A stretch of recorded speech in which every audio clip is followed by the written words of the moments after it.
Hey guys, welcome back to another video on the Inside Spurs channel. Quite a quick one. Obviously, I know I only really just uploaded a second ago or two. I say a second ago, about an hour or two ago. I wasn't planning to make one as early as I have done today, just because normally these videos recently have been taking a little bit longer to upload, which is a bit annoying. But let me stop stalling. We've got some breaking news. Got some news from Fabrizio Romano on Edmond Tapsoba. We also have an update on Conor Gallagher, and a valuation has been set for him at an amount that isn't too bad. We'll also be talking about Pierre Højbjerg's situation and his continued links to Atletico Madrid. But anyway, guys, let's jump straight in with Edmond Tapsoba and the Fabrizio Romano breaking news. So he tweeted this out at, it was about 6:20, so you have an idea of how sort of recent this is. And he tweeted that, understand Tottenham are still in talks for Edmond Tapsoba. Deal remains not easy, but Spurs are still actively working on that one. Club is focused on the Kane story, but also on incomings, and Tapsoba remains on top of that list. So, let's dissect that. Kane news being something we focus on doesn't shock me to a degree. He's your captain. He's the younger captain. He's your best player. He's your only world-class player.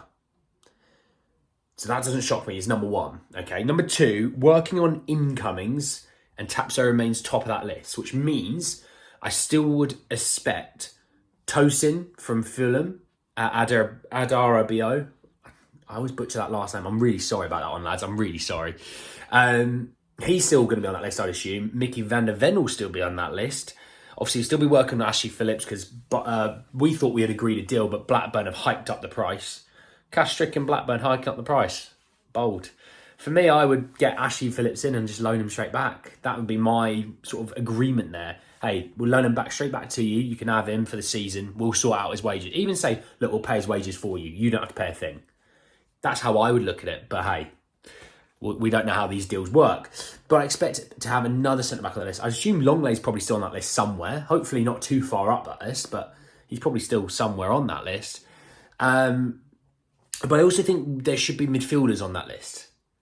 I also think there should be some attackers on that list. You know, I think the list should still be quite a decent sized list. When you think we've signed a keeper, great, we needed a keeper. We signed Maddison, great, we needed Maddison, we needed the creativity. We signed in Manor Solomon, which, by the way, I'm liking the look of him more and more and more. You see more training videos come out, you see him play against West Ham. There's a bit of a player there, and I'm liking the look of him so far. So, great that we got those three.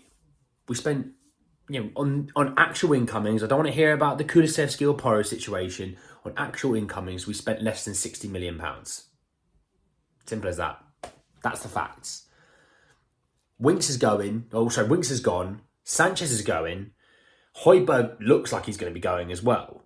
So when you look at the next spend, it'll probably equal out that we've not spent any money this summer, right? We should be looking at still another two quite decent net-sized names. And then if you go to Postecoglou, look, we're going to get you a couple more, and in January we're going to get you another big one. I can understand that way of working. I can. Will we do it? Probably not. We'll probably sign 18,000 non-known players and go, no, but they're going to be great in about 5 years' time. And by that point, Postecoglou's probably still not here. But anyway, yeah, so on that, right, Tapsoba, going back to the main point, Tapsoba being the guy that we're still focusing on, fine. The fact that deal's not easy makes me think maybe Leverkusen, not holding it up, but they're saying, look, we need to get someone in before we sell him because we don't want clubs to know that we got all this money.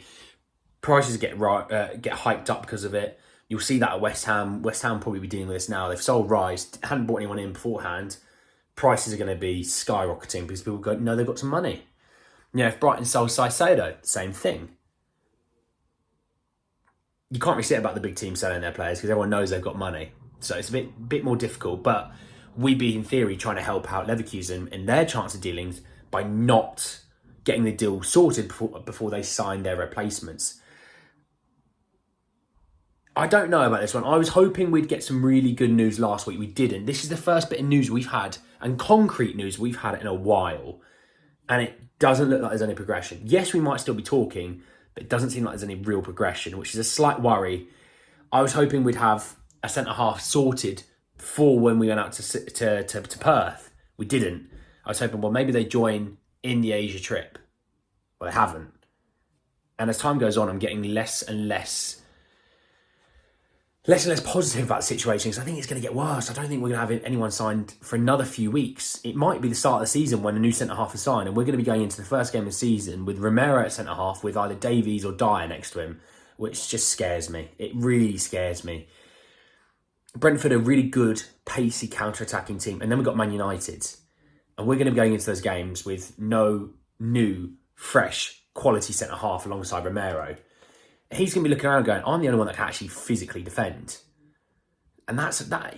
And people slag off Romero saying he's rash and everything. Sometimes you need that as centre-half, but also you need other players around him to either calm him down or add stability to say, don't worry about this side. I'll lock down this side. I've got this. That's how Jan and Toby worked so well. Toby was like, look, I've got the right-hand side. You've got the left-hand side. Wanyama's got centre. We'll be flying. And we were. We were the best defensive team in England, and we were, alongside Atletico Madrid, the best defensive team in Europe. So it can be done with very attacking fullbacks. I don't want to hear that it can't be done. It can be done if your two centre-halves and holding midfielder can do the business. We've seen Basuma can break up some play. You're going to need someone that can go box-to-box with him, though. That's the other thing at central midfield. But also, you need the two dominant centre-halves, and we haven't got that. We've got Romero, and it'd be great if there was one guy next to him that you didn't have to worry about one side of the pitch, because he's already having to worry about one side himself. But hey, we move on. We're going to be talking now a little bit about... let's go Pierre Højbjerg first. Thing that's popped up first on my iPad. So, Atletico Madrid are close to finalising personal terms with Pierre Højbjerg, who is the desired midfield target of the club. And that's from Mate Moretto. So, really great publication, really solid publication. I think that's no surprise, if I'm honest, though. But it looks like that deal is progressing. And I think Højbjerg does want the move. It's a good move for him. I can't lie. It is a good move for him. You'll be able to play longer in Spain at your prime than you would in the Premier League. It's a little bit less intense, a little bit less physically demanding. You're not going to kick lumps out of and all those sort of things. So you'll probably find he's probably going to be a dominant defensive midfielder in that league because he can kick a few lumps. He's got a bit of an engine on him. He actually can knock a ball around. He just doesn't, I just don't, for some reason, he just doesn't seem to see the forward pass that everyone else may see. But I still think you get good money out of him. I do. It's not going to be something we're going to get 20, 25 million. I think we get 30, 35 million, maybe even up to, I'm not saying we're going to get 40 million. Maybe the deal could reach 40 million with add-ons and instalments and things like that. But he's a guy that's durable. He's 27 years old, in the middle of his prime. He's got still a few years left on his deal. He doesn't miss game time. He's never an issue in the change room. He suits Atletico's style of play perfectly. So, yes, they might be shrewd negotiators, but so are Spurs. Daniel Levy sets the price normally. You have to go meet the price. Hence why, if you watch the previous video, what I said on Harry Kane, you'll see what I mean. Just on the last one, around Conor Gallagher. So Conor Gallagher is ready to leave Chelsea after being deemed surplus to requirements, with Spurs and West Ham leading the race. And that's from Nizar Kinsella. So another good source there, tier 1 source. What the valuation that's been set of him is £35 million, which I said 30, 35 million, I would take a punt on that. He can go box to box. He can. He's not the greatest of defenders, I won't lie, but he can press high. And in a Postecoglou system, we press high. He's quite fiery, good on set pieces. I know you don't need it as much with obviously Porro and Maddison, but it's another name to add to the list. Homegrown, which obviously is beneficial as well.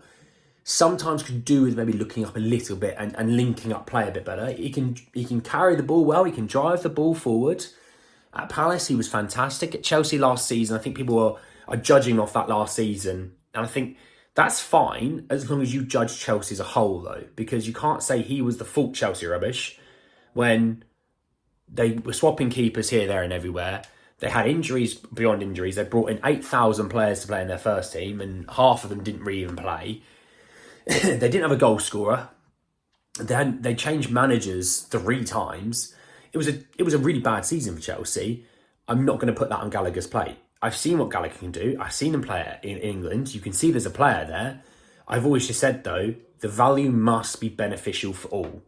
And if we can get him for 30, 35 million, and you're selling Højbjerg for probably the same, I would say, yeah, I'd much rather that, because he's younger as well. He's not anywhere near his prime. You can mould him into the player that you want him to be. if you're an England international midfielder, you've got to be half decent, right?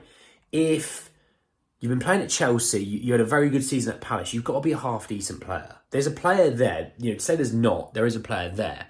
Could he be used more efficiently in a Postecoglou system with the 2 number 8s bombing forward and backwards? Yes, I do. I like the move personally. For 30, 35 million, I do really like the move. Now, my issue is I don't see Chelsea selling him for that when they hear, well, West Ham got loads of money, Spurs are a big rival in the top 6. They're not selling him on the cheap. And I still think the deal will get closer to 50 million than it would 35 million. Purely because Chelsea don't want to sell and benefit the rivals of the league. So we'll see on that one. But I think that there's something that there is to follow there, because more and more news pops up every other day on Conor Gallagher to Spurs. The same that it does to Harry Kane to PSG and Bayern and, Tapsoba and Van der Ven situation. There's something to be had in these stories if they keep coming out. That's all I will say. But anyway, guys, that's the end of the video. I hope you've enjoyed your Monday and you've looked after yourself. Drop a like on the video if you did enjoy it. Hit me in the comment section. Conor Gallagher, 35 million, yes or no? You let me know. Subscribe to the channel if you are new, and obviously hit the bell notification for more. But anyway, guys, that's the end of the video, and I'll see you all very, very soon. Take care, lads.